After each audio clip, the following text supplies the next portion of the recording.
Oh, All right. Good afternoon. I want to welcome everyone today to our Lunch and Learn.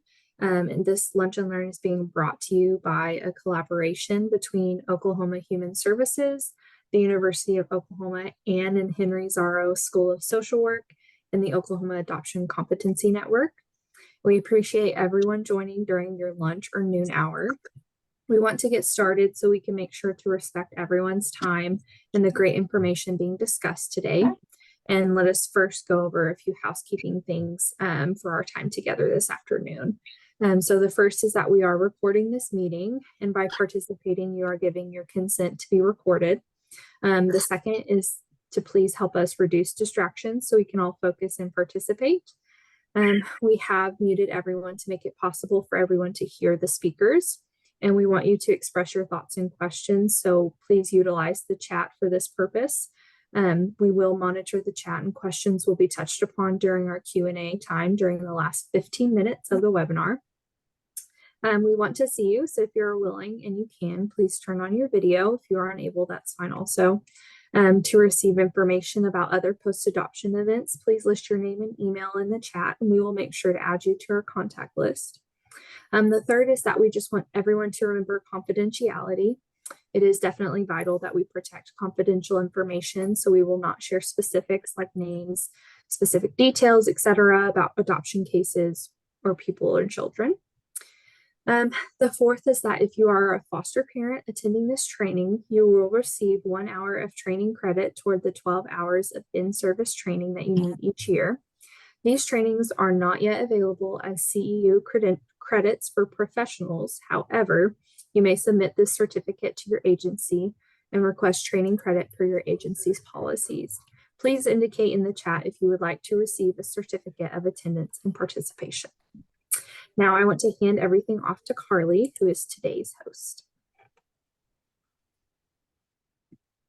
Hello, everyone. We are so excited that you are here with us today. We're gonna kind of get things going.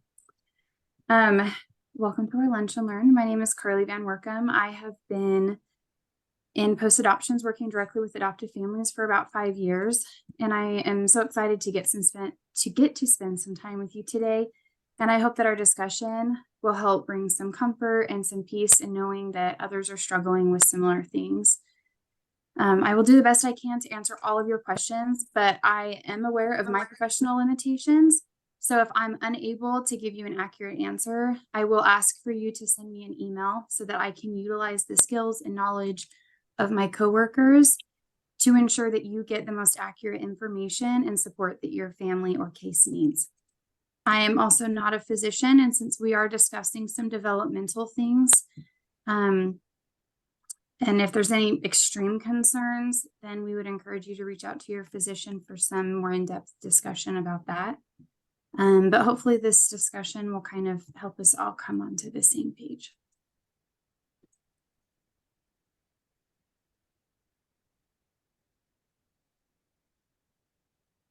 Technical difficulty, my apologies. So today we're going to be talking about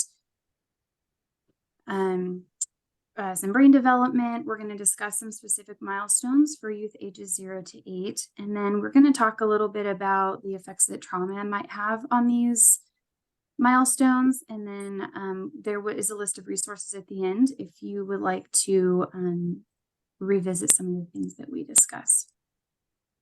So first of all, a large chunk of growth and development occurs between the ages of birth and 2. So here are just some helpful hints to kind of help in that development and process. Spending time with your child early on helps to build positive attachments. And this attachment can help, if you're spending time together, then this allows you to get to know each other. So if your child is struggling with something developmentally, if you aren't spending consistent time with them, you might struggle to pick up on those needs. But also it helps you to develop communication styles. Every child is different. Every adult and parent or caregiver is different. Every caseworker is different. And so spending some of that time with the youth will help you guys to develop your own communication communication styles together. And then just talking a little bit about consequences versus discipline. Some of our kiddos have really, really big behaviors based on things that have happened in their life. And so when we're talking about consequences, that's a learning technique, right? You make a choice, you make a consequence. And so if you choose to touch the hot pan after I told you, no, don't touch that, that's hot, the consequence is, ouch, now your hand hurts, it burns. Versus discipline. If you touch the hot pan, discipline is more punitive and aggressive. And so they touch the hot pan, they got the consequence, but now they get discipline. Well, now you're grounded for 2 weeks, and it's kind of more to just diminish them. They've already received their consequences. So discipline just goes further than that and is usually unnecessary. Try not to compare your child or your client in unhealthy ways. Every child is going to develop a little bit differently. And when we're looking through a child through a trauma lens, it's going to be even a little bit more different and more unique for each child. So try to avoid that unhealthy comparison. And then healthy nutrition. Little bodies and brains growing really need some healthy nutrition. So making sure that they're getting fruits and vegetables and nutrients and proteins that they need in order to allow their brain to focus on development is going to be important as well. So when we're talking about brain development, which portion of, and you can unmute or you can put it in the chat, we're going to be a little more interactive today. So which portion of the brain do you think develops first? This is the amygdala is purple, the thalamus is pink, and the prefrontal cortex is the yellow.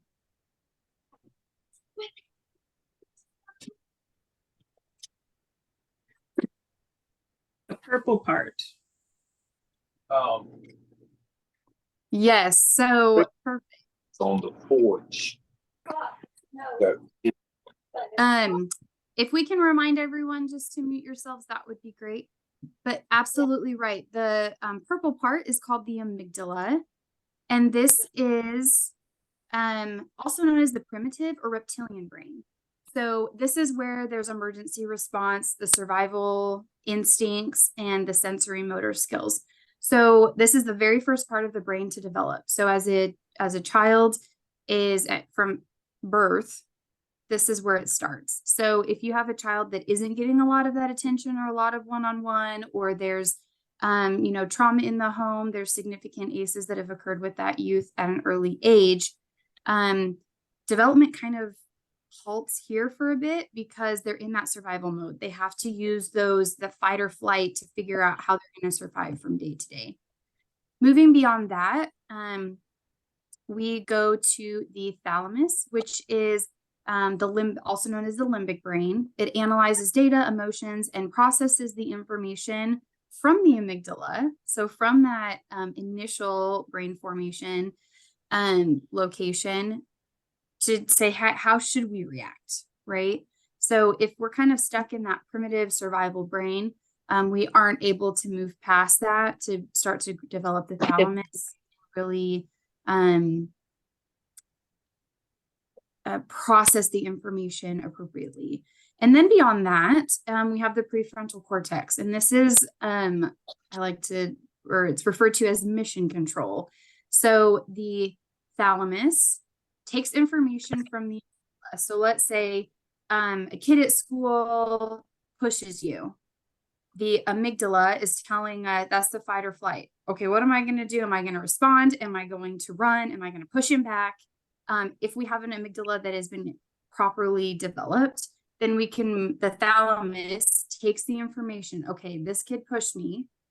Now I am going to send that information to the prefrontal cortex so that mission control, those deeper thoughts, additional learning, more complex thought processes can then say, okay, he pushed me.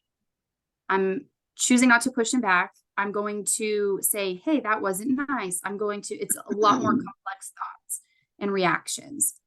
So for kiddos, they get stuck in that primitive brain development based on history and trauma that they have experienced, they maybe can't get to that portion of the thought process that allows them to really think things through logically and make appropriate decisions. And we have this video clip from the UK Trauma Council that I think really explains and kind of shows this well. So I'm going to show this video.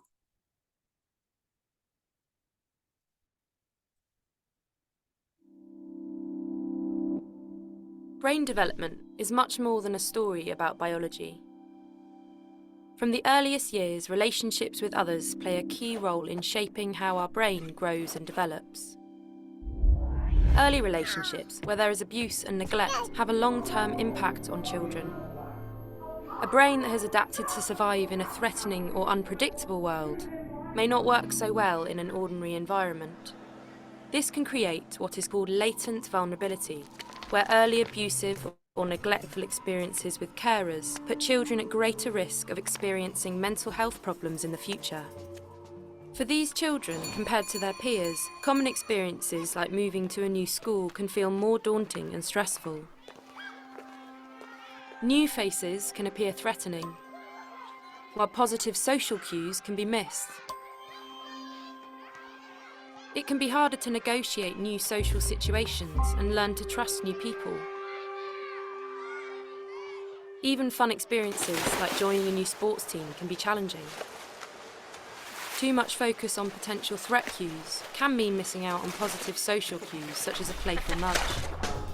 Or it causes an overreaction, which leads to an increased risk of conflict and sometimes violence. These reactions can increase the likelihood of generating new stressful events. It's harder to deal with everyday challenges when you feel unconfident and anxious inside, and harder to build and maintain relationships. Over time, this can mean a child loses friends and the support of adults, and so misses out on opportunities to grow and develop. This social thinning can increase the risk of mental health problems in the future. Neuroscience research is beginning to shed new light on how vulnerability unfolds over a child's life. All children need care and stimulation from adults who value them and who show them attention and love. These experiences shape a child's brain development. When children face traumatic experiences like abuse and neglect, their brain adapts to help them cope. We know of changes in 3 different brain systems: the reward, memory, and threat systems. Experiences of domestic violence or physical abuse can lead to hypervigilance, where the brain reacts more to threat. This might help a child stay safe in an early adverse environment, but it can cause problems in more ordinary environments. Hypervigilance can best be understood as a pattern of adaptation rather than a sign of damage. Abuse and neglect can also mean a world where a child's basic needs for care and attention are not met. This can shape the brain's reward system, the part of the brain that helps us learn about positive aspects of our environment and motivates our behaviour. Over time, the brain's reward system can learn to respond differently to things like positive social cues. Neuroscience studies have also pointed to changes in the autobiographical memory system, our memory of everyday past experiences. Following trauma, negative memories appear to become more salient, which means they become more prominent than positive ones. And everyday memories can also become less detailed. This is a problem because we need to draw on past experiences to help us deal with new social situations. Neuroscience research is showing how childhood trauma can create latent vulnerability, increasing the risk of later mental health problems like anxiety and depression. This vulnerability is not just located in the child, but arises through their relationships. Helping children who have experienced trauma still requires ordinary boundaries and consequences, but it also requires us to step back and reflect and see behaviour that we find challenging in a different light. A child may simply be doing their best to survive now, with brain adaptations from the past. We know a child's brain has the capacity to continue to adapt. For this to happen, they need our help to build and maintain trusted relationships, manage everyday stressors, and prevent new ones from happening. We need to encourage them to try again and believe things can be different. This is far from an easy task and takes time. Science is helping reframe our understanding of childhood trauma. Seeing children's behaviour in a new light can mean we respond differently. But there is much still to learn. Working together, we can develop more effective approaches that promote resilience and recovery. We can help children build trusting relationships and create opportunities for their brains to adapt in new ways.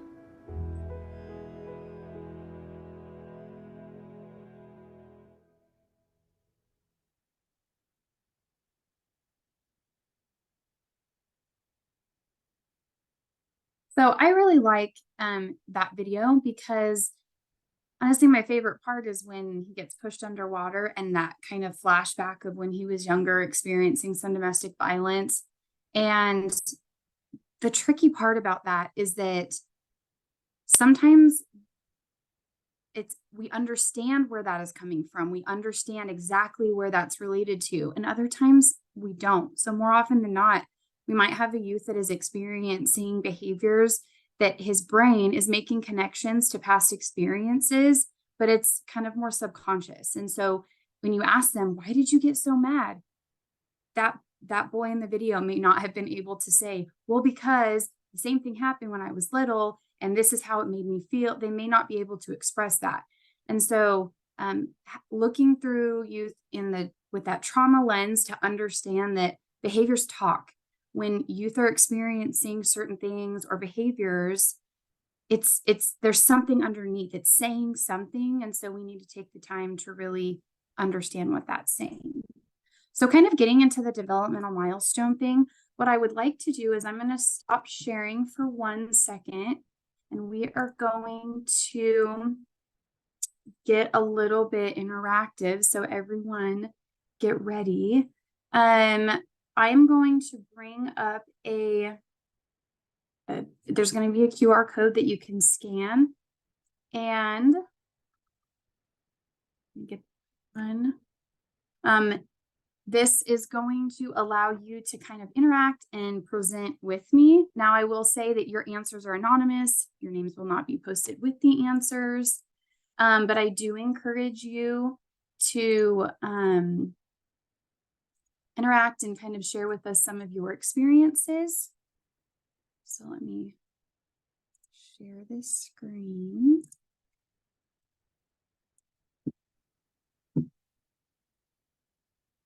Okay, so go ahead and you can either scan the QR code with your phone, or you can go to slido.com and then put in the little number there. I'll give everybody a minute.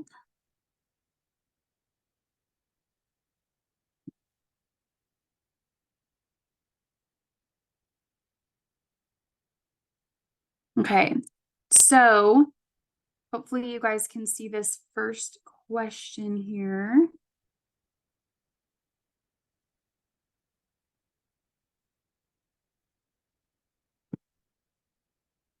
So what is a milestone that you are concerned that your child or client has not reached? Please include the age of the child and not the milestone that you're nervous about.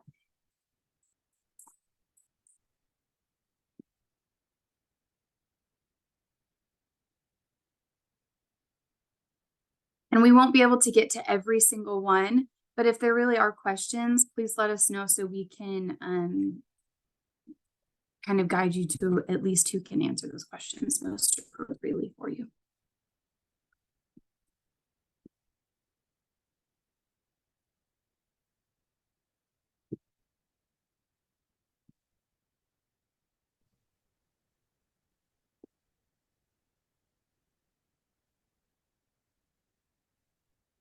Okay, my child age 3 still does not speak in sentences or respond without multiple words. So I'm guessing that means it's kind of one word responses, or maybe like, do you want to have dinner? And they kind of, kind of a grunt. We are going to talk a little bit about like how many words at certain ages are developmentally appropriate. So I'm going to hold on to that one just for a second. But really by the ages of 2 to 3 is when doctors are going to start looking at that speech. And so if your child is 3 and still really struggling understanding, do they have the language? Do they have the vocabulary knowledge and they are choosing not to use it? Or is there a struggle? So maybe getting an evaluation done or talking with a speech and language pathologist would be a really great resource. And they can help kind of get your child to where they need to be, or at least kind of answer that question. Do they have the vocabulary and they don't want to use it, or are they struggling to kind of get that vocabulary? A 2-year-old cannot talk or communicate what she needs at all. Same kind of a situation there. If it's a language barrier, your primary care physician can refer to a speech and language pathologist. And one thing that we will talk about a little bit later is that trauma lens. So when we have trauma affects the way that the brain forms. And when our brain is kind of stuck in that amygdala, that primitive brain, those deeper thought processes, they may still be trying to work through and process some of the things that they've experienced, which might delay that a little bit more. But getting a speech and language pathologist or someone that can really work with your child on a consistent basis would be beneficial. And it looks like Bonnie has some information. Yeah. I just wanted to hop in and support what you were just talking about, Carly, that a lot of these milestones, even the ones that are talking about like physical size, right? That clothes are the smaller than the clothes that they should be fitting in. Man, that significant impact of that early trauma we see in all these different areas. But I think what Carly's saying of talking about it with your pediatrician, and then also keeping in mind that there's some approaches within, there's different philosophical approaches to addressing some of these things. There's a medical and then there's a mental health.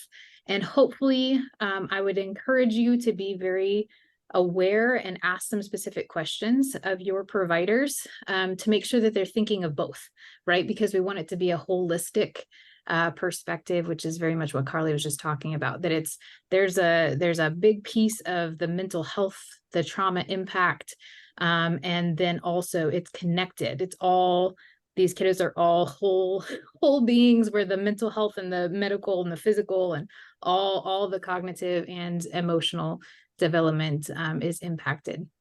So anyway, I just wanted to hop in and support what you were saying, Carly, that there's definitely both of those things to keep in mind.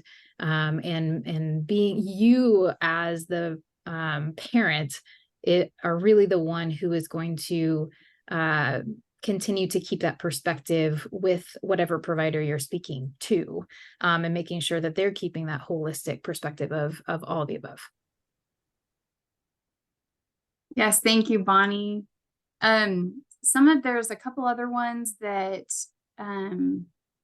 are talking about similar things: the social cues, lack of boundaries, basic emotions. There's no guilt or concern or anything like that.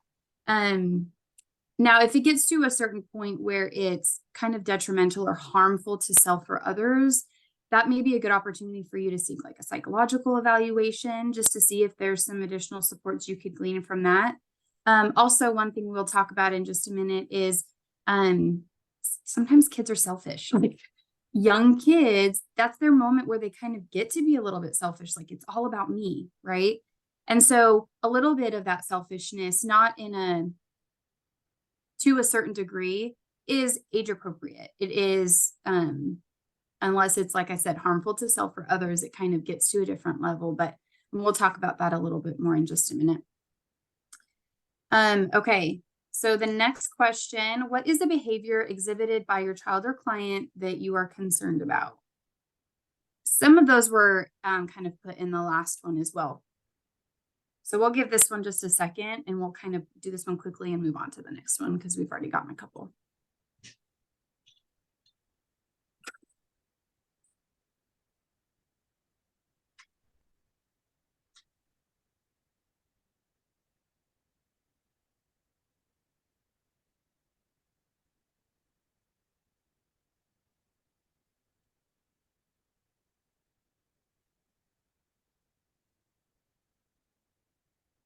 Okay, a 6-year-old has a meltdown whenever we switch from any activity to another. This one is very common for any kiddo, but then when you talk about the inconsistencies that they might have experienced due to trauma and adverse childhood experiences, that change in activity without knowledge or can really trigger some emotions. And if you're talking about a child who's been in foster care, how many times did they have to move placements and they weren't told? And, you know, so if you kind of think about the experiences that they've had in their life and that they're struggling with, kind of looking through that trauma lens, this won't seem so far-fetched. Now, one way to kind of help with that transition is if they're going to school, maybe ask the teacher for a daily schedule. And then you can go over the schedule with your child before they go to school. You can talk to the teacher about, hey, could you give them like a 5-minute, 10-minute warning before a change of activity? And that can be something they add into their routine is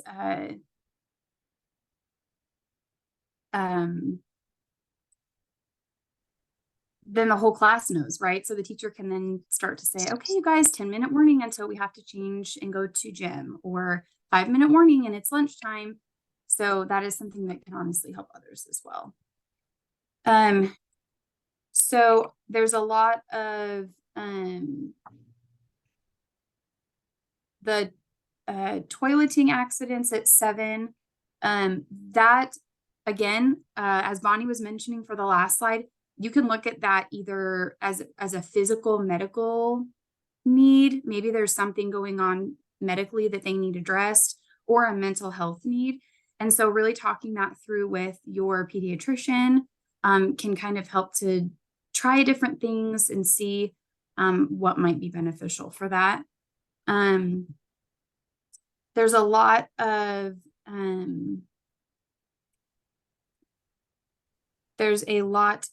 hitting and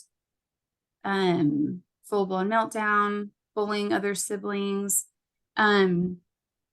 So depending on age and circumstances and history, if we're looking at the full scope of what the child has experienced, that might determine how, I don't want to say normal, because every child is a little bit different, right? We're all experiencing things in a different way. But what might be expected for your child based on their history and past experiences. And I do see one in here about private parts, no history of abuse. We are going to be setting up, I'm not going to talk specifically about sexual behaviors in this Lunch and Learn, because we are going to be setting up a Lunch and Learn that is going to be solely based on sexual behaviors with experienced therapists and people that can come in with that knowledge and the certifications to talk about that. So we're not going to be talking specifically about those today, but we are going to be setting that up soon. So if there are concerns that you have regarding sexual behaviors, please keep checking our OK Fosters. We'll send it out via email so you guys have access to that information in that specific Lunch and Learn. Carly, can I just make Yes. a statement real quick?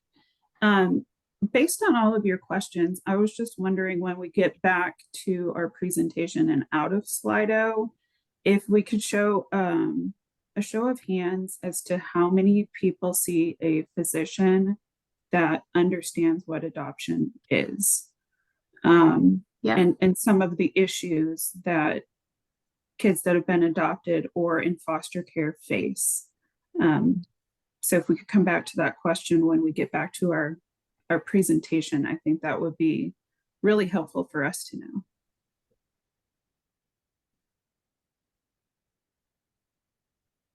Absolutely. I'll bring that up. And we have one more question and then we'll get back to it and we'll kind of go through that. Okay, now we got to lighten it up just a little bit because these kiddos are awesome. And so what is the funniest thing that your child or your client has done recently?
The bathtub is a hot tub. I can totally relate to that though. So put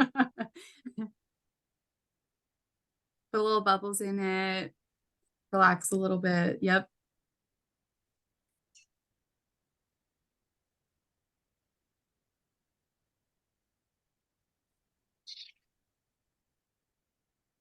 My child told me he went potty and was so excited to show me that he brought his poop to me. Yep. Yep. And actually we'll talk about that might be a really fun opportunity to say, oh, that's so good. Now let's take it and put it in the toilet.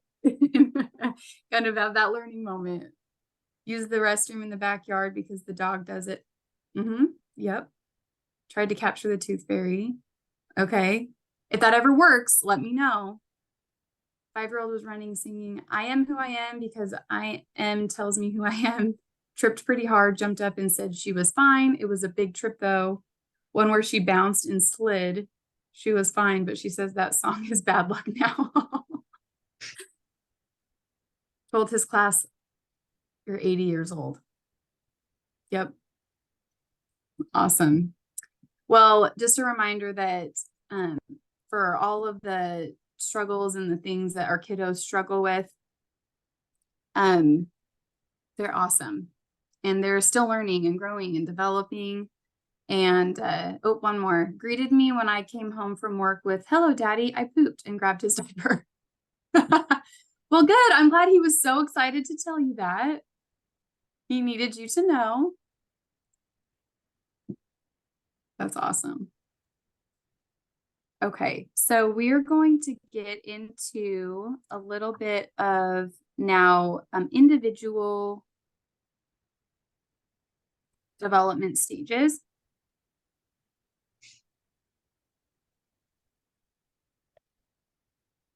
Okay, so we're just going to touch on a couple of things in each one just for the sake of time. But for our 2-year-olds, intellectually, they're going to do what they can do, and they're not going to try too hard to do new things.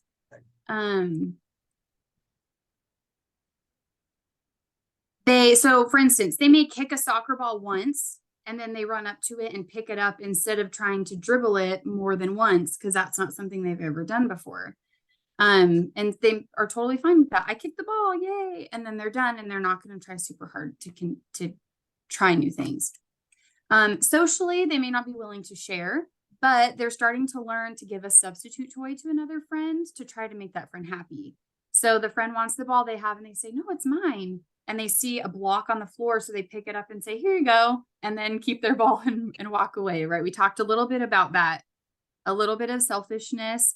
And I hate that word because for these young ones, I don't really think it's selfishness. I think they're figuring things out. And so I think it's more developmentally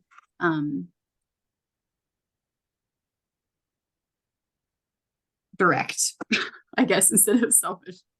Emotionally, they can wait a few minutes for what they want. So if you have a child who, let's say they're so hungry and they want dinner, and you say, okay, but it's going to be a couple minutes so I can heat up your chicken nuggets. They should be able to wait a couple of minutes for you to do that.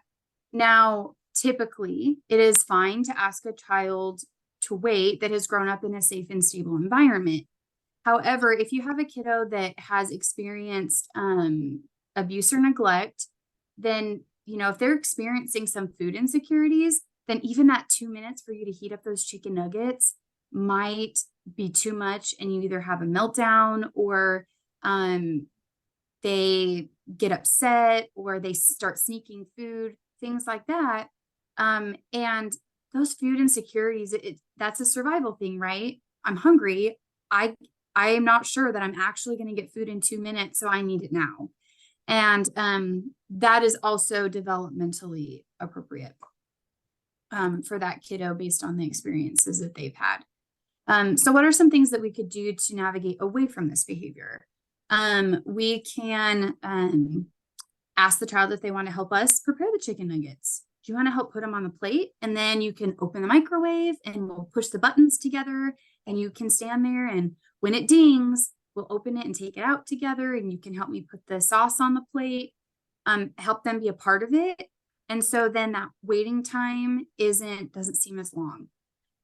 Or if you have room, you can set up their own little kitchen in your kitchen to help them while you're making their food. They could make food for you, and then you pretend to eat their food while they eat their chicken nuggets.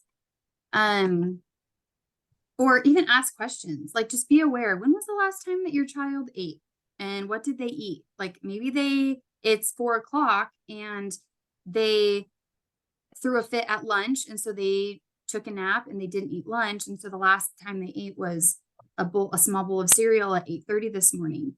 So maybe if that's the case, you can just give them a little healthy snack to tide them over or something like that, to kind of help navigate away from that. Yeah, and Carly, I'm also going to add to this that Yeah. one really great tool that we use often for kids who have some of that food insecurity, so significant fear based off of actual experience in the past of not having that food available. It's much more connected most often to that emotional and the mental health piece of things even than the physical. And so what we often recommend is allowing some type of healthy snack, even if it is 5 minutes before dinner is ready, but something that they can have in their pocket, always have the ability. And when I'm saying healthy snack, like fruit, apple, banana, granola bar, something, that's not going to totally spoil dinner or meals, but something that is real food, so that then they're able to actually have that. And that way we're able to try and avoid some of that triggering of that anxiety of not actually being able to have that food when needed. Awesome.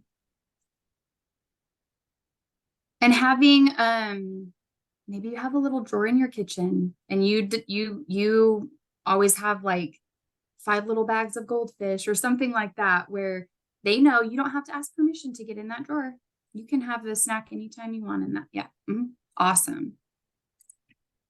Okay. So moving on to our 4-year-olds.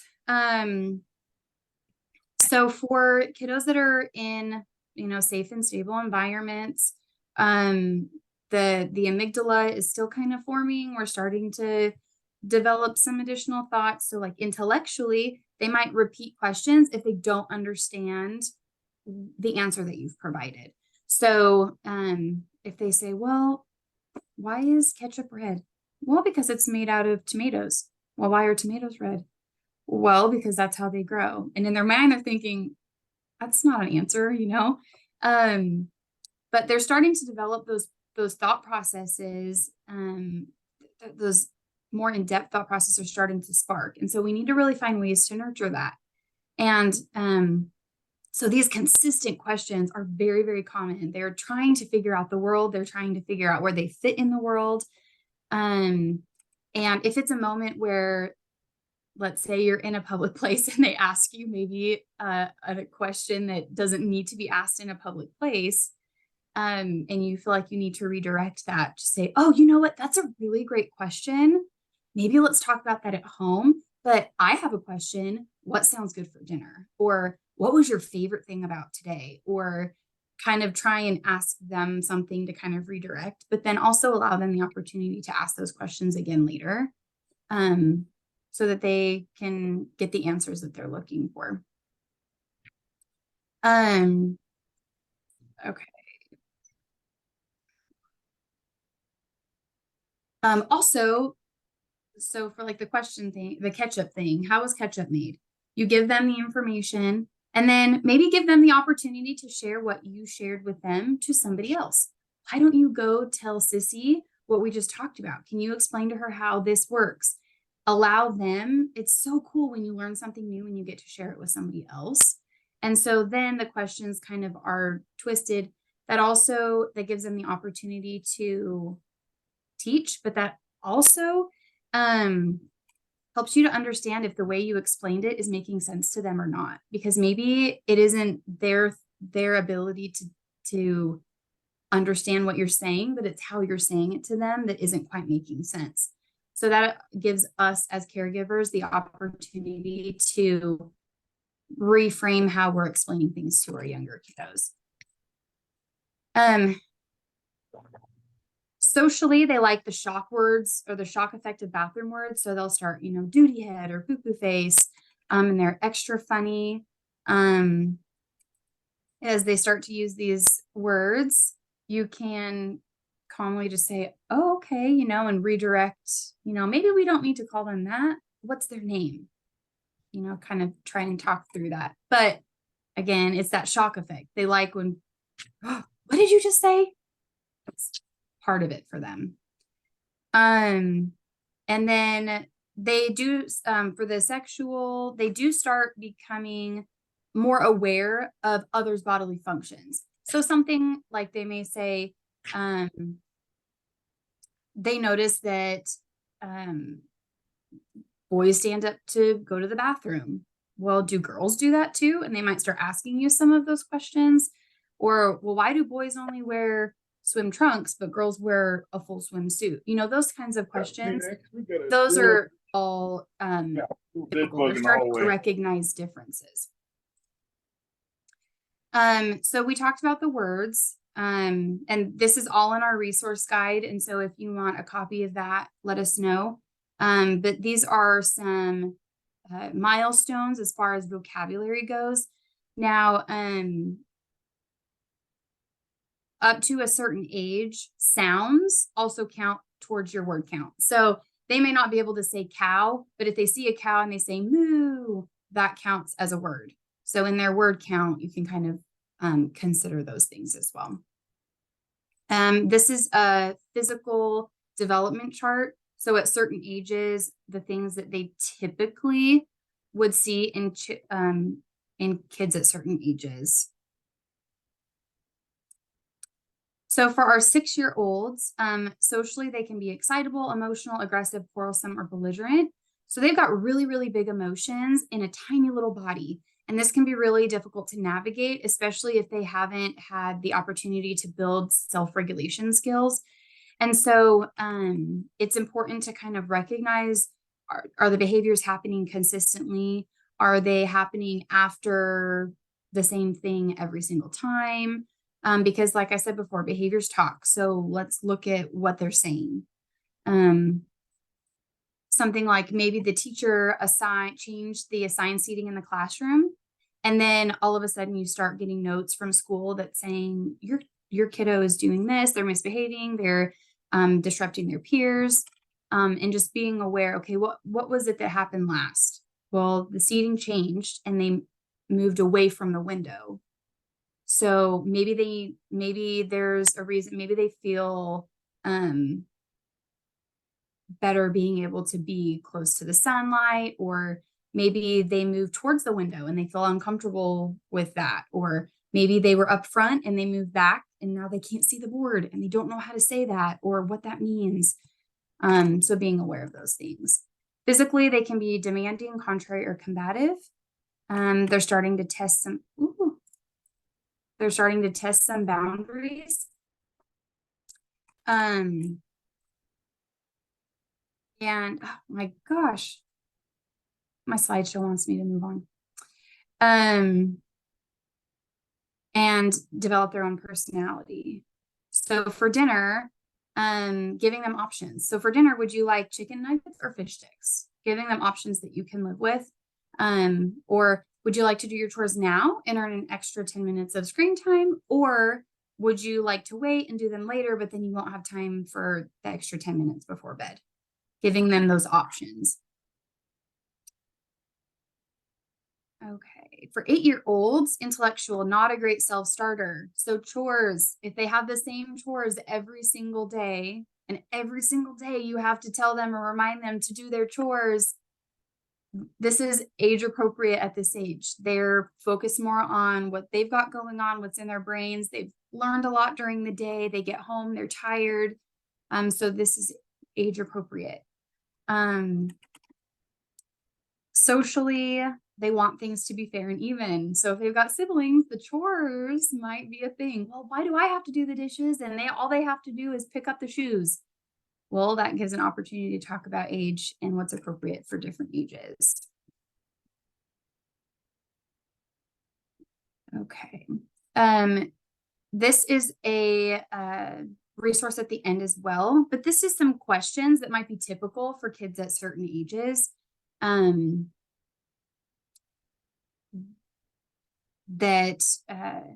some behaviors that might be typical for kiddos at certain ages. Here's some chores. It's hard as parents to know what's appropriate chores at certain ages and what's not. So ages 2 to 3, making the bed. This may be just laying out black blankets flat. Their stuffies are all lined up, and that's that. And that's okay. Age 4 to 5, sorting laundry, whites and colors. This can also help them to kind of distinguish between colors and what that looks like. This also helps them to help other members of the family. And then age 6 to 8, taking out the trash. This is a consistent chore, so it kind of gets them in a really good routine. While at this age, they may need reminding that they can complete the process start to finish on their own. So they can take the bag out and put a new bag in. They can do it all by themselves. Hey, Carly, let me hop in Yes. real fast right there too. Yes. That's a really good slide of the different chores. I don't know if you saw in the chat, we have someone asking for the slides afterwards. So we will definitely get the slides sent out to everyone. I do with this too, this brings up a really critical, important piece of the impact of trauma, which I know you're going to go into next, but it's important because of the population that we're talking about or talking to is everyone whose kiddos are in your homes have been impacted by loss and trauma, right? So chores is such a key piece of one of the aspects of a relationship between a caregiver, a parent, and a child is the ability to set appropriate challenge, which is like, okay, here's something that I know that you are age-wise and physically capable of doing. And then having the awareness and flexibility to be like, okay, you're probably very capable of doing this. So I'm going to set the bar here and I'm going to help you succeed by jumping over that bar and showing yourself that you can do these things, that you can take care of pets on a regular basis. And you are strong, you are capable. And then recognizing those times whenever something has happened and there's been some type of impact of traumatic experiences or memories, or even like growth spurts that bring back some perspective of, hold on, this is what I'm having a tougher time, right? Like all of us, whenever you have something significant happen, it decreases your typical capacity level. So like parenting, these chores are really good, understanding of at average, on average. And then recognizing when my kid is maybe melting down, whenever they've been able to accomplish this chore on a regular basis, that I can be flexible for a time and lower the bar of expectation while supporting the child and understanding the need for flexibility, that it's not that they are just pushing back and, having some behavioral issues, but that there's actually literally times where we've got to lower that bar of expectation and challenge that we're setting for our kids. And then you can move it back up, like after there's a time of connection and a time of building that felt safety and security, then being able to say, okay, now we can get back to it because man, I know you feel we were able to have some good time to talk through things.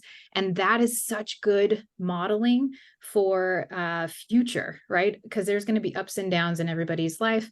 And if we can teach our kids younger that there are times that you need to be flexible with yourself, there are times that you need to recognize that I'm struggling today, so I might need to take a mental health day, and that's self-care, and that's good and really good practice. So I love that you've included these because I think it's such a helpful range of us being able to understand what our kids are capable of doing. So we know we can kind of set that bar and say, because it strengthens them.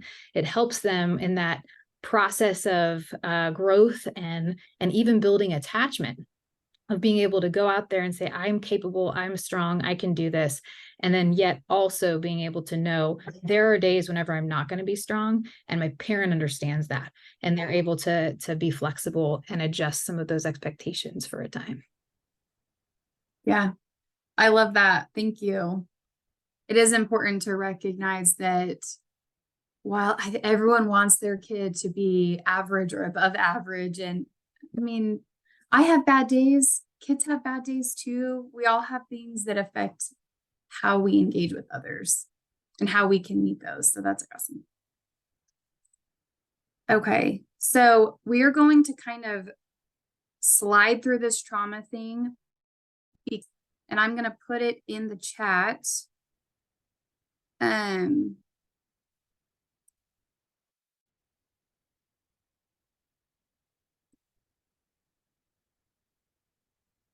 The emotional effects of childhood trauma are well known. Scientific research reveals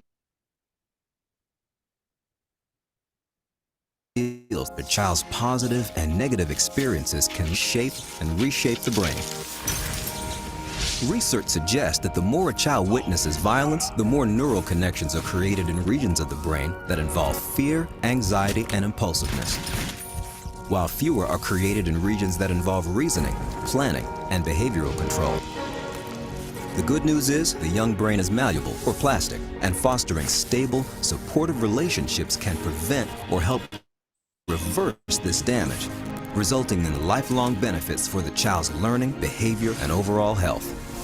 So how can you help a child in your life? Just remember these 5 healing gestures. Celebrate them with a compliment or by applauding their efforts. Comfort them by staying calm and patient. Listen to them and show an interest in their passions. Collaborate with them by asking their opinions. And inspire them with new ideas.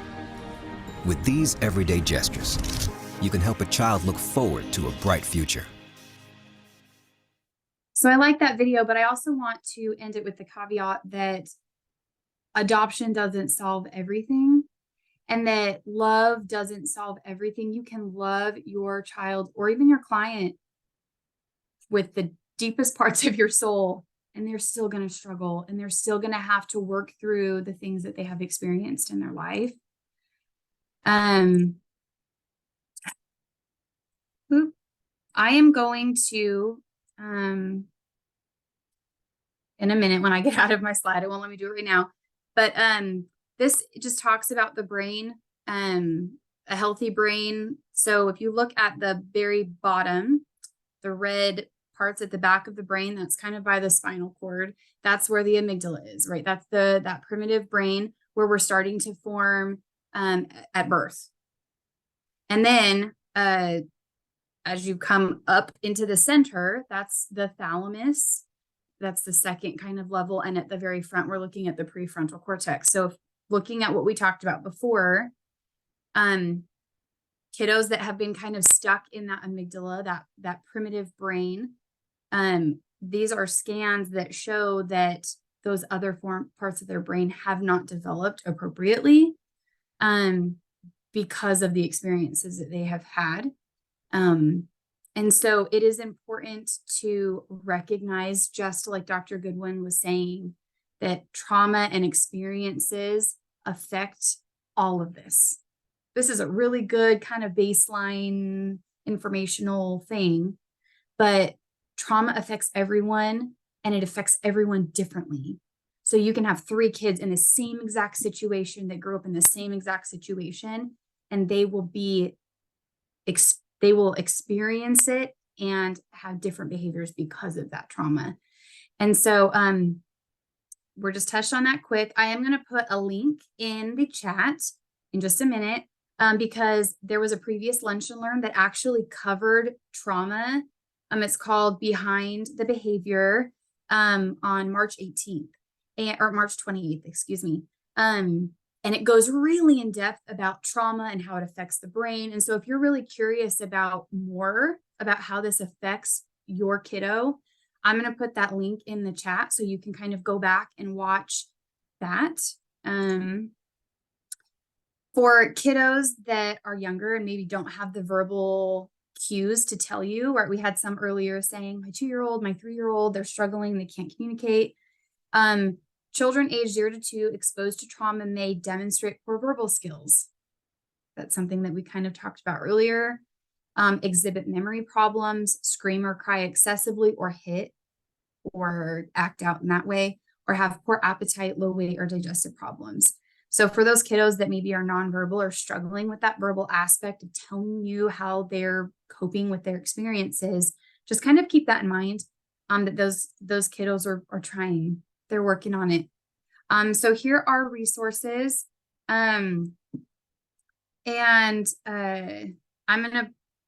We're gonna cut everything short because we have 4 minutes left for any questions or anything. But I'm gonna post a couple of things in the chat. We've got some really great links to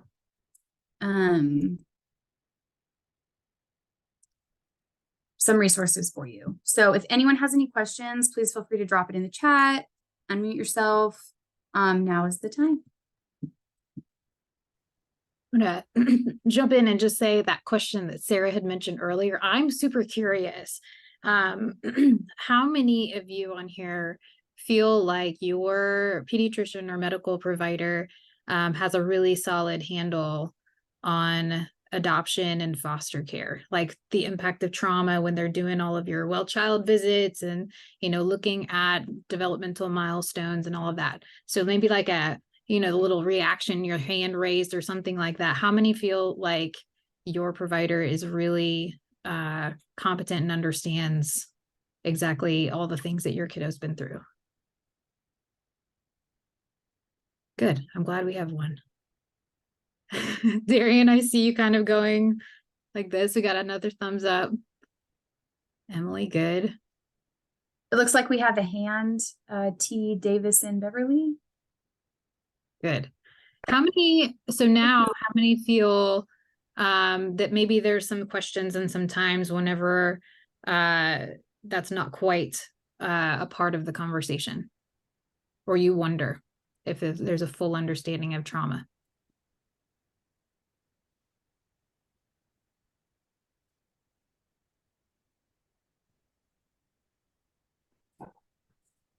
Okay. I'm not sure if we have all, maybe everyone else on here is all professionals, which is great. But I love that Sarah asked that earlier, because I think that's one piece of things. Adoption competency, foster care competency is something that we talk about a lot on these lunch and learns. And one of our goals is to be able to increase that awareness of the holistic approach and how critically and important all of these developmental milestones is, but also understanding the impact of trauma sometimes halves the age. Like a child might be chronologically 9, but where they are mentally, socially, physically, is sometimes half that age based off of the impact of trauma. So it's really something that is important, not just for mental health professionals and child welfare professionals, but also for medical professionals. There is a thing about adoption competency for pediatricians and psychiatrists and psychologists and all the people from the medical profession as well. So if you are interested in having any type of further conversation about supporting you in seeking and connecting and consulting with other professionals, please feel free to reach out to us and let us know how we might be able to support you. Carly,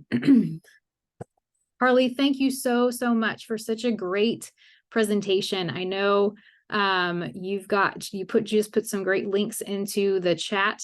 of some of the other events, and also that behind the behavior that Katie Stewart, who's actually was on here at some point, there she is, she's still here. She presented. There's actually 2 parts to that one. So great resource to look at. We also have a YouTube channel with all of our previous Lunch and Learn recordings. So if you want to go back, we cover a whole ton of different topics, and we're still trying to put these out at least twice a month. So we hope that you all will come back. We've got your email addresses if you dropped it in the chat. I know we've got kept track of who asked for a certificate of completion, so we'll be getting those out to you in the next day or two. And we're so grateful for being here. Thank you. Good job, Carly. Really appreciate.